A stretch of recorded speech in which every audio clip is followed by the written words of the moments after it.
2 minggu yang lalu Ustadz ini datang ke rumah dan saya dikasih ancaman kalau hari ini nggak hadir saya mau diusir dari Cidahu. Jadi saya terpaksa hadir di sini.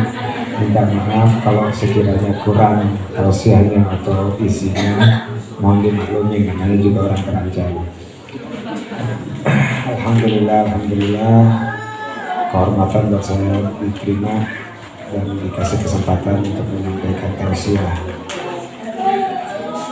Pada kesempatan ini tadi malam saya ngobrol-ngobrol sama Ustadz ini di rumah sampai jam 1. Beliau pulang, saya nggak bisa tidur sampai pagi karena deg-degan mikirin apa yang mau dibahas, apa yang mau dibicarakan. Sedangkan di sini para ulamanya sudah masya Allah, sudah hebat-hebat, sudah punya bahan pembahasan. Nah, akhirnya saya coba buka-buka kitab, tetap masih belum puas. Akhirnya saya melaksanakan 2 rakaat salat istikharah dan minta petunjuk. Alhamdulillah dapat petunjuk, dan petunjuknya bikin tambah bingung, yaitu ya ini kamu sendiri sebagai seorang tua dan kamu sendiri juga pernah jadi anak, ya sampaikan aja apa yang perlu disampaikan sebagai seorang tua dan sebagai seorang anak. Karena kebetulan ini hari kita kumpulnya di sekolah, ya, sekolah masya Allah yang luar biasa. Dan tadi sempat di ruang dalam kita ngobrol-ngobrol sedikit, cerita tentang perkembangan dari awal mula asalnya ini tempat, dari mulai pembangunannya, pernah jadi sekolah tata busana kalau nggak salah ya, tata busana sekarang berubah menjadi marketing. Dan saya disampaikan, diminta tadi untuk menceritakan tentang yang berhubungan dengan hal ehwal pendidikan.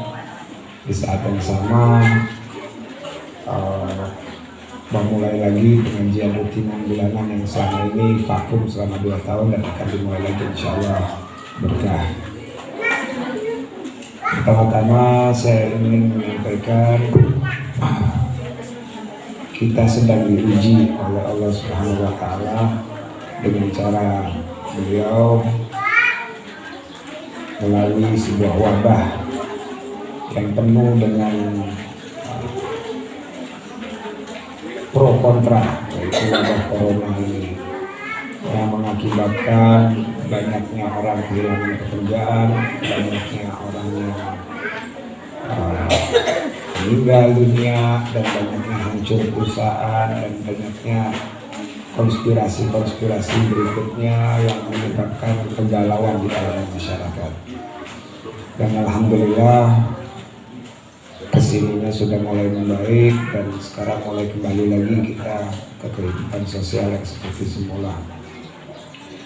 Kalau kita lihat para orang tua murid, ya kebanyakan mereka sangat sedih karena di satu sisi mereka mendapat satu cobaan. Kebanyakan yang saya dengar cerita adalah cobaan ekonomi untuk membiayai kebutuhan hidup sehari-hari plus kebutuhan pendidikan anak-anak. Di saat yang sama sekolahan banyak yang tutup, banyak yang online, dan ini mestinya menjadi satu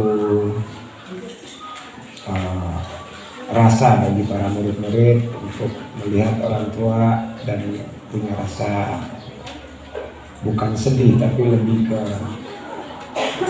kasihan para orang tua ini sekarang yang mereka benar-benar hidup banting tulang. Dan hampir rata-rata yang saya perhatikan sekarang, kalau dulu bapak yang kerja, ibu rumah tangga, sekarang harus dua-duanya bekerja dengan cara masing-masing untuk memenuhi kebutuhan sekolah. Jadi mohon kalau para murid-murid ini untuk selalu merasakan capeknya para orang tua dan bagaimana mereka mati-matian demi pendidikan anak. Dan itu semua juga bukan sia-sia atau buat ego atau buat kepentingan pribadi, namun para orang tua selalu menginginkan anaknya mempunyai kehidupan yang lebih baik daripada orang tuanya sendiri. Kebetulan di sini tadi saya tanya, ini SMK khususnya di bidang apa, dan disebutkan di bidang marketing atau pemasaran. Semua ilmu itu bagus, kecuali ya ilmu santet nggak bagus ya. Tapi kalau ilmu-ilmu pendidikan dan buku itu semua adalah sesuatu yang dirumuskan atau dikonsepkan dan ditata atur dengan rapi. Dan para ustadz dan para asatidzah ini semua mereka mengajar kepada para murid-murid demi murid-murid ini bisa mendapatkan kehidupan yang lebih baik di kemudian hari. Kalau kita lihat lagi buku atau kita coba baca lagi sejarah ketika Rasulullah SAW yang tadi kita bacakan maulidnya di sini dan kita agungkan, kita muliakan, kita jadikan panutan dan pedoman. Pada saat beliau sedang berriyadhah di Gua Hira sebelum turunnya wahyu dari Allah Subhanahu Wa Taala, beliau sedang berzikir Allahu, tiba-tiba datanglah Jibril dengan perintah pertama adalah Iqra. Pada saat itu tidak ada wahyu sholat atau wahyu puasa atau zakat, tapi Iqra. Nah, kata Iqra ini kalau diterjemahkan ke bahasa Indonesia-nya adalah baca.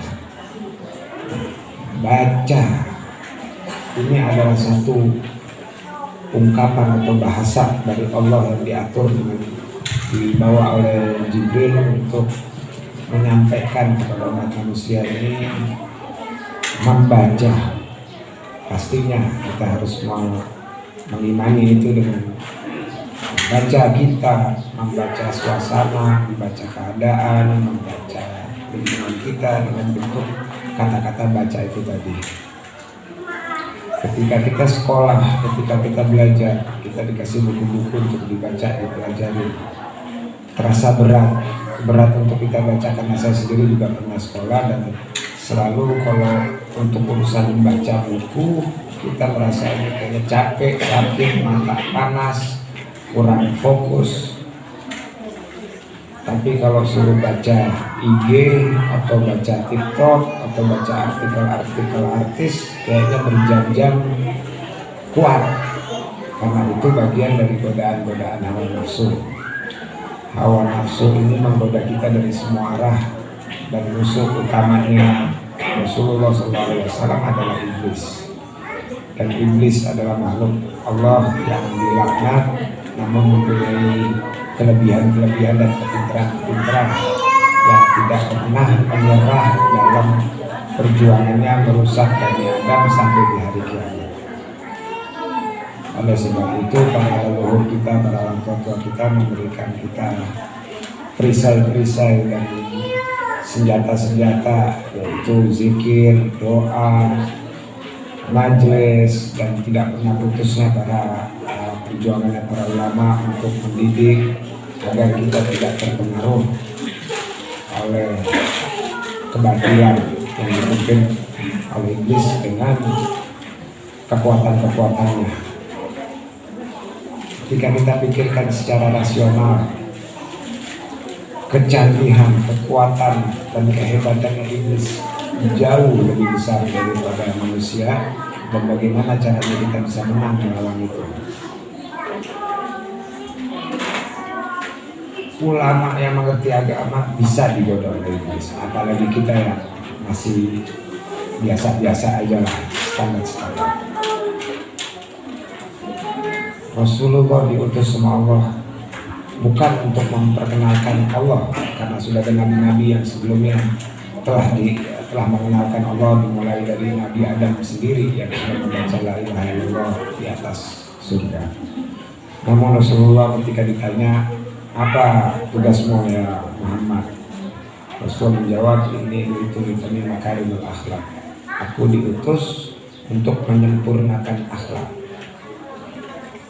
Saya coba, kebetulan saya 18 tahun jadi wartawan dan banyak berkecimpung di luar negeri. Saya muter, saya cari buku tentang akhlak atau sekolahan tentang akhlak. Ternyata tidak pernah ada. Akhlak itu yang ada pedoman dari kehidupan Rasulullah, itulah akhlak.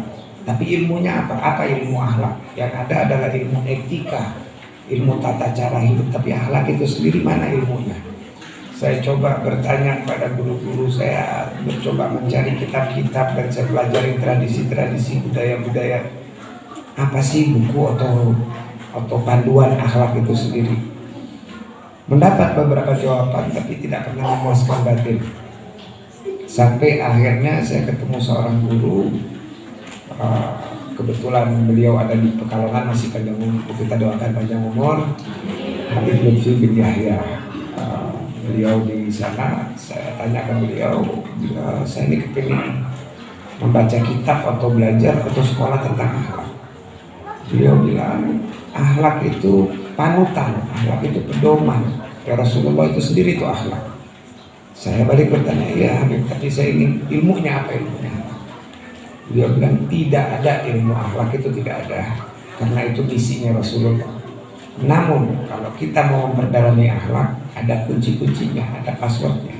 Dan sebenarnya mudah kalau kita tahu jalannya. Saya tanya ke Habib, boleh gak saya minta passwordnya? Boleh, tapi dikasih syarat. Pada saat itu saya disuruh puasa dari awal Rajab sampai awal Syawal. Saya bilang, Habib, saya ini puasa Ramadan yang suka bolong-bolong, masa disuruh puasa 3 bulan ya? Kalau mau belajar harus ada susahnya. Karena mungkin saya ini terlalu banyak dosa dan banyak kekurangan dan ingin mempelajari tadi itu akhlak itu apa sebenarnya. Akhirnya saya jalanin, alhamdulillah pada tahun 2018. Dari 1 Rajab sampai 1 Syawal selama 3 bulan saya terus puasa dan mengharap nanti ini setelah Lebaran mau mendapat kuncinya mempelajari ilmu akhlak tadi. Setelah Syawal selesai, saya kembali ke Pekalongan. Saya bilang, Habib, alhamdulillah sudah saya jalanin 3 bulan puasanya, dan syarat puasanya harus puasa lahir dan puasa batin. Artinya secara lahir dan seperti kita tahu, kita tidak boleh makan, minum, dan tidak boleh berbuat hal-hal yang melanggar syariat. Tapi puasa batin adalah mutlak, total, kita tidak boleh punya perasaan duniawi sama sekali pada saat 3 bulan itu. Nah, setelah saya lapor ke Habib Lutfi, saya bilang sama Habib Lutfi, saya sudah selesai riadohnya ini atau syarat untuk mendapat password, apakah saya sudah layak mendapat password. Beliau kembali tanya ke saya, apa yang kamu rasa selama kamu puasa 3 bulan? Saya bilang, Habib, yang saya rasa pastinya lapar, haus, dan saya ini perokok berat, agak berat sekali pas paginya untuk masalah rokok itu tadi. Selain dari itu apa yang kamu rasa? Saya jawab, ya seperti orang puasa biasa. Siapa yang ngeliatin kamu selama puasa? Saya jawab, saya nggak tahu, kayaknya nggak ada orang yang tahu saya puasa. Ada yang tahu nggak kalau kamu puasa? Saya bilang, ada, Allah pasti maha tahu dan maha melihat. Nah, itu kuncinya, ilmu akhlak, dan itu passwordnya. Kita tidak akan mengerti akhlak selama kita belum meyakini bahwa Allah melihat dan memantau kita 24 jam.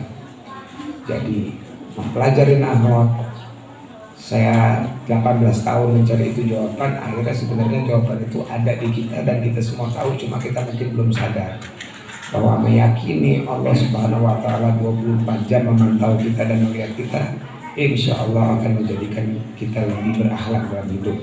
Contohnya ketika kita mau berbohong, kita meyakini Allah melihat, kita tidak akan berbohong.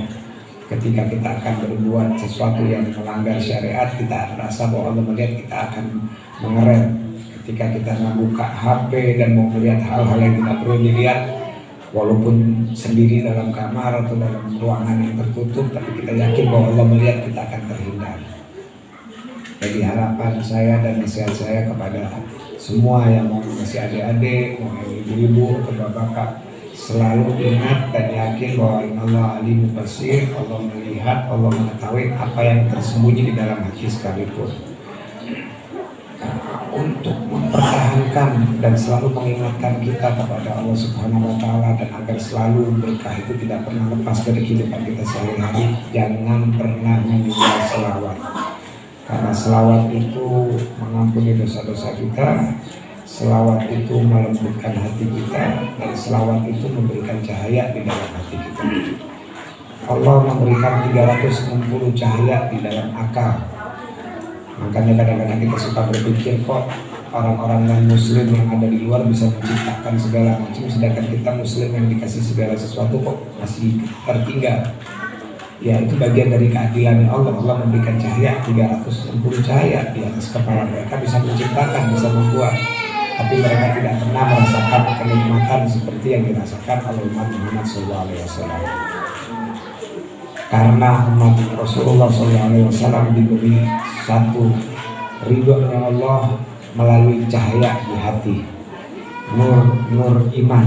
Nur iman itu hanya akan bisa masuk ke dalam hati kita bukan dari usaha kita, namun dari anugerahnya Allah Subhanahu wa Ta'ala.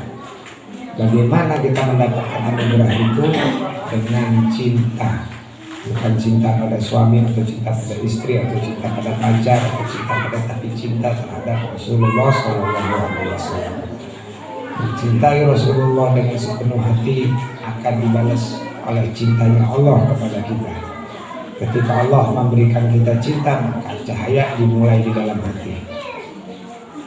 Tapi ada tapinya lagi, ketika cinta itu masuk dalam badan kita dan mulai masuk ke dalam hati, Allah akan memurnikan kita dari kebatilan. Jadi mau dimurnikan hati kita, dimurnikan badan kita, pastinya dengan penuh ujian. Ujian-ujian, bisa ujian ekonomi, bisa ujian sosial, bisa ujian berbagai macam ujian-ujian yang dites sama Allah kepada kita agar kita tetap kuat dan tabah dan memurnikan. Seperti kita mencuci baju yang kena kotoran, pastinya harus kita rendam, harus kita sikat, habis kita sikat kita jemur, setelah kita jemur baru bersihlah kotoran-kotoran itu dari semua. Jadi anggaplah hidup ini bagaikan cuci-cuci. Jadi ada basahnya, ada keringnya, ada susahnya. Iya Habib, tapi gimana ya, cobaannya terlalu besar. Kadang-kadang saya tidak kuat dan kadang-kadang membuat saya hilang. Kembali kepada Iqra tadi, kembali kepada baca tadi. Ketika kita sudah membaca, kita harus mendapatkan sebuah ilmu. Ketika kita mendapatkan ilmu, ilmunya harus diamalkan.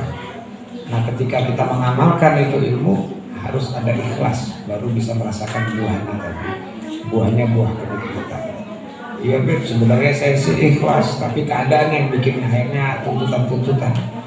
Ikhlas tidak akan sempurna kalau tidak dibarengi dengan husnudzon terhadap Allah Subhanahu wa Ta'ala, berprasangka baik terhadap Allah Subhanahu wa Ta'ala.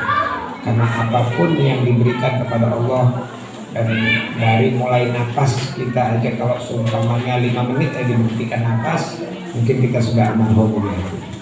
Allah Maha Rahman dan Maha Rahim, Maha Penyayang dan Ngasih. Allah memberikan kita segala macam yang terkadang menurut kita itu tidak baik, padahal itu baik buat kita. Dan terkadang yang tidak baik buat kita, menurut kita padahal itu baik. Jadi kalau dibilang tausiah dari saya bukan seorang ulama yang bisa memberi tausiah, tapi sekedar mengingatkan dari hal-hal apa yang terjadi dari kehidupan saya sehari-hari dan teman-teman. Sebagai saya juga sebagai orang tua dan saya juga pernah menjadi murid. Insya Allah dengan berkumpul taat dengan guru bagi murid-murid, para ibu-ibu untuk tetap taat pada suami, walaupun kadang-kadang suaminya bikin kesal atau genit, yang sabar. Kurangi rasa cemburu-cemburu, karena saya sendiri juga ngerasain dicemburuin terus nggak enak, kadang-kadang bikin emosi. Yakin pada Allah Subhanahu wa Ta'ala, semua hidup ini ada tujuan dan rencana Allah yang lebih besar. Ekonomi sedang menjadi tantangan terbesar, jadi wajar kalau para laki-laki atau para ibu-ibu pada stres semua sekarang dengan tuntutan-tuntutan kehidupan, hutang-hutang. Tapi insya Allah dengan setiap kita hadir di satu majelis yang membesarkan nama Allah, yang berzikir dengan nama Allah, yang berselawat pada Rasulullah, Allah khusus mengutus 360 malaikat yang mengamini doa-doa kita. Insya Allah bagi yang kurang sehat diberi kesehatan oleh Allah, dipanjangkan umurnya dalam taatillah, yang punya utang piutang dilunaskan oleh Allah, yang punya cita-cita dikabulkan oleh Allah. Dan bagi para pelajar, saran saya atau nasihat saya untuk tetap istiqomah, sabar dan belajar dengan taat dengan guru. Jangan terlalu panjang angan-angan, tapi istiqomah. Panjang angan-angan artinya nanti saya kalau udah sekolah mau jadi apa, mau kerja apa, melihat suasana. Jangan dipikirkan masalah itu, tetap tugas-tugas yang diberikan oleh guru dan pelajaran-pelajaran dari guru difokuskan, diseriuskan, dikerjakan. Nanti ketika kita sukses pasti kehidupan kita juga sukses. Tapi kalau kita terpengaruh oleh pemikiran-pemikiran materialis yang selalu menganggap bahwa hitungan harta dan kekayaan adalah kesuksesan, kita akan kehilangan keberkahan hidup. Sedikit contoh, beberapa bulan yang lalu ada anak seorang pengusaha yang punya istri artis, nggak akan saya sebut namanya, yang kebetulan mereka adalah konglomerat yang memiliki tambang-tambang, memiliki pesawat pribadi, sampai pembantu rumah tangganya ada 36, harga tasnya aja 200 juta tuh tasnya, kamar anak bayi baru lahir aja 2,5 miliar, dengan punya kelebihan-kelebihan material yang segitu besarnya. Tiba-tiba ditangkap sama polisi, suami istri menggunakan narkoba. Waktu di luar penyidik ditanya sama polisi, loh, kenapa kalian memakai narkoba? Kami jawab, soalnya stres, Pak. Saya waktu melihat itu saya bingung, dia punya segala macam masih stres. Saya nggak punya apa-apa tapi kok alhamdulillah nggak ada stres, kayaknya nggak sampai harus sampai pada pakai narkoba untuk dari stres. Itu yang membuat saya bersyukur bahwa ternyata kebahagiaan dan keberkahan hidup itu tidak diukur dengan materi. Kalau kita butuh materi, kita butuh keuangan, tapi jangan jadikan itu landasan kebahagiaan hidup kita. Kebahagiaan hidup kita ada di dalam hati yang kecil, di mana kalau hati itu bersih dan hati itu tenang, akan selalu merasakan kebahagiaan. Jadi bagi generasi-generasi yang muda yang akan menggantikan peran-peran kita yang nanti kaderisasi, untuk selalu fokus pada tugas-tugas mempelajari dunia pemasaran dan dunia marketing. Ini sangat-sangat dibutuhkan dan mereka berada di garda terdepan dalam perputaran roda ekonomi, terutama buat masyarakat di Sukabumi, di mana 75% sayur mayur yang ada di Jakarta dan di kota itu datangnya dari Sukabumi. Tapi kalau kita lihat keadaan petani di sini sedih, kita melihat keadaan pasar juga agak layu. Kenapa? Mungkin ada rencana-rencana Allah biar keluar kader-kader muda ini, tunas-tunas muda ini untuk membesarkan Sukabumi dengan cara memasarkan produk-produk, dengan memasarkan kekhususan agar roda perputaran ekonomi kita kuat, umat kita juga kuat, dan sesuai dengan keinginan dan cita-citanya Rasulullah agar umatnya ini menjadi umat yang kaya, tapi kaya yang berkah, bukan kaya yang pelit, bukan kaya yang zalim, agar tidak ada lagi kemiskinan di antara kita sesama umat Islam. Rasanya ini ngomong segini aja udah rasanya deg-degan, udah gak bisa ditahan. Saya ini gemeteran kaki, bukan biasa ceramah atau balik, dan ini kalau ada kekurangan atau kesalahan jangan disalahin ke saya, tapi salahkan ke Ustadz ini yang manggil saya di sini. Insya Allah sebentar lagi akan azan zuhur ya. Jadi kita bersingkat dengan bacaan doa.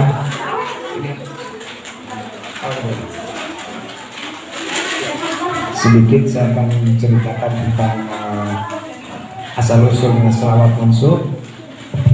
Kebetulan orang tua saya Habib Yahya itu dinikahkan ke ibu saya oleh Habib Saleh Tanggul, sahib selawatnya ini. Jadi saya mendapatkan ijazahnya langsung dari ayah saya, mendapatkan dari Habib Saleh, dan saya mendapatkan dari ayah saya.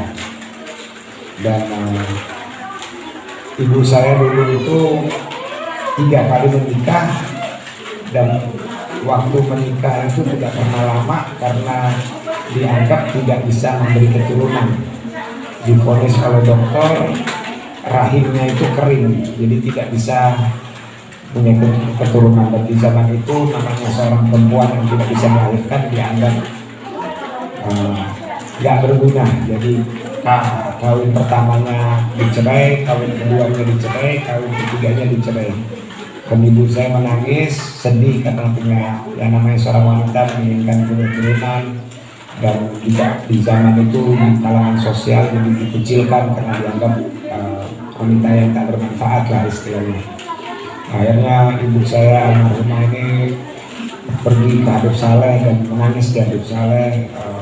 Saya ini kok kenapa dicerai karena saya ini mandul, nggak bisa punya anak, udah berobat kemana-mana, dokter bilang tidak memiliki apa itu namanya rahim atau telur, tidak ada telurnya di rahimnya, jadi divonis tidak akan bisa mendapatkan keturunan. Maka Habib Saleh memberikan ijazah juga selawat mansur kepada ibu saya, dan didoakan oleh Habib Saleh Syarifah nanti akan mendapatkan suami, dan suami itu akan bertahan sampai Syarifah meninggal di kakinya itu suami. Dan gak lama setelah itu alhamdulillah ketemu oleh ayah saya dan menikah. 3 tahun kemudian saya lahir, yang sempat kakek saya nggak percaya, nggak yakin dan datang, buktinya sampai ini hari saya masih hidup berkat selawat. Ya pastinya semua dari Allah Subhanahu Wa Taala, tapi berkat wasilahnya selawat mansur. Dan banyak lagi cerita-cerita tentang selawat mansur ini yang kalau mau di Google di internet banyak hasilnya yang nggak bisa saya sebutkan satu-satu mengingat waktu sudah menuju azan zuhur. Jadi sebenarnya juga selawat mansur ini sudah diijazahkan secara umum oleh Habib Saleh bagi siapa aja yang mau membacanya. Tapi menurut Ustadz ini dan sebagian lebih afdol kalau ada ijazahnya biar lebih seret dan lebih sugestinya lebih kuat. Enggak masalah, kita jadikan satu acara kebetulan di sini pembukaan juga ya, pembukaan pengajian rutinan bulanan. Selawat ini jangan dijadikan cuma ketika kita ada hajat, tapi jadikan dibawakan untuk sehari-hari. Bisa 11 kali sehari, 11 kali, bisa 40 kali sehari, 40, bisa sebanyak-banyaknya, sebanyak-banyaknya, tidak ada batasannya. Insya Allah tanpa kita sadari, yang penting kita tetap ikhlas, lillahi wa'ada dan dari Rasulullah SAW, akan melihat sendiri perubahannya dari segala sesuatu yang biasanya dulu suka emosi, bisa meredam emosi, yang rumah tangganya kurang harmonis bisa harmonis, bagi anak-anak yang mempelajari kira-kira susah menghafal bisa lebih mudah menghafal karena banyak sekali tafsirnya dan tahwilnya yang insya Allah nanti ke depan kalau ada kesempatan lagi kita bisa menjadikan ini acara khusus untuk dibahas dan mutalaah.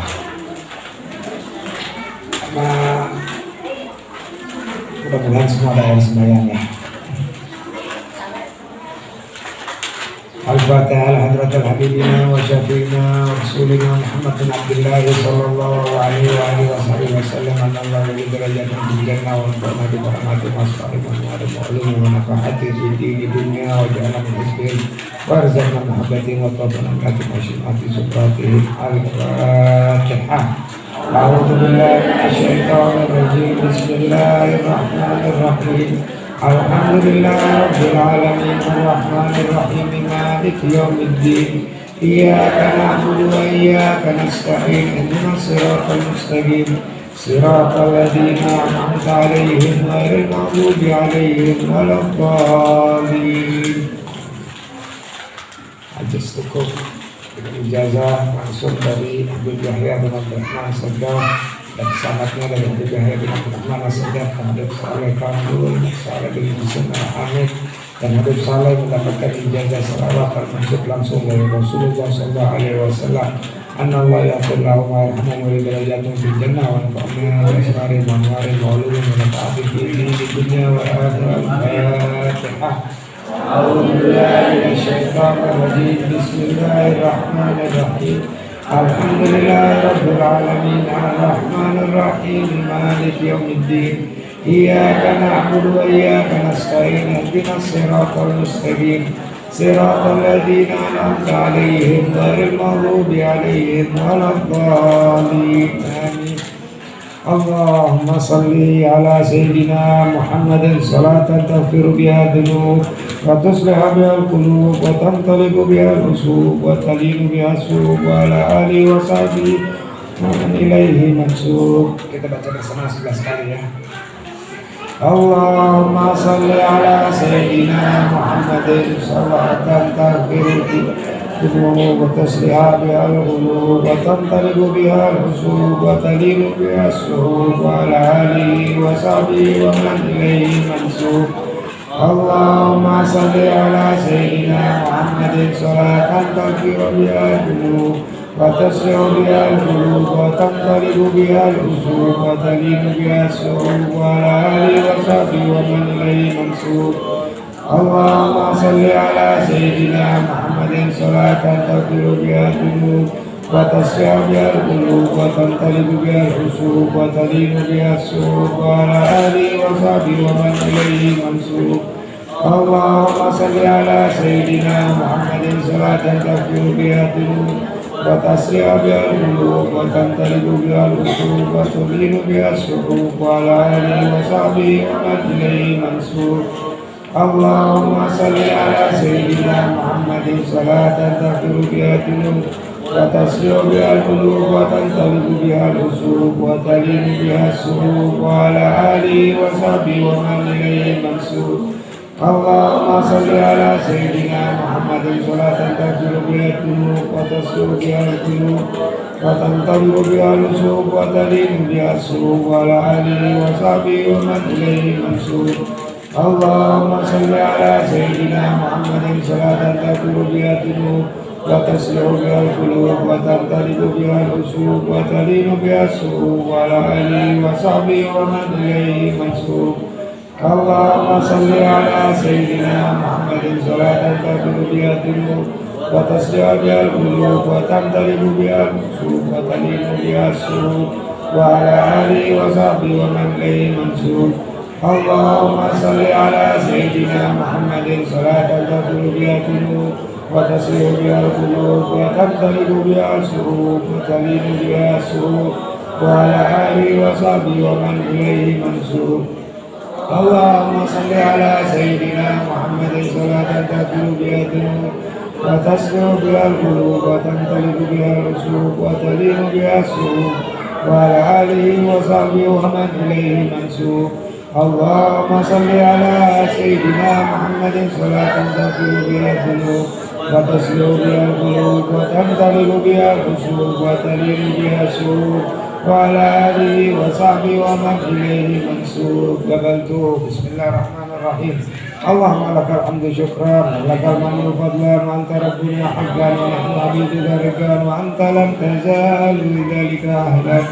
اللهم يا نسر العسير يا جابر كل كثير يا صاحب كل فريد يا مؤمن كل فقير يا مقوي كل ضعيف يا معمن كل خائف يسر علينا كل يسير فتيسر يسير عليك يسير. اللهم من لا يحتاج إلينا وتفاصيل حاجاتنا إليك كثير وأنت عليك يا وبصير. اللهم إني أخاف منك وأخاف من يخاف منك وأخاف من لا يخاف منك. اللهم بحق من يخاف منك نبهنا من لا يخاف منك بحرمة سيدنا محمد صلى الله عليه وسلم. أحرسنا بعلمك التي لا تنام واغفرنا بكنفك الذي لا يرام وارحمنا بقدرتك لا تهلكنا من ترجع يا أرحم الراحمين. وصلى الله على سيدنا محمد وعلى آل سيدنا محمد البشير النذير السراج المنير والحمد لله رب العالمين. ربنا هب لنا من أزواجنا وذرياتنا قرة أعين واجعلنا للمتقين إماما. ربنا اغفر لنا وتب علينا إنك أنت التواب الرحيم. رب اغفر لي ولدي وجميع المؤمنين يوم قيام الحساب. اللهم أعنا على ذكرك وشكرك وحسن عبادتك. اللهم أعنا على ذكرك وشكرك وحسن عبادتك. اللهم أعنا على ذكرك وشكرك وحسن عبادتك. سبحان ربك رب العزة عما يصفون وسلام على المرسلين والحمد لله رب العالمين. بسر الفاتحة.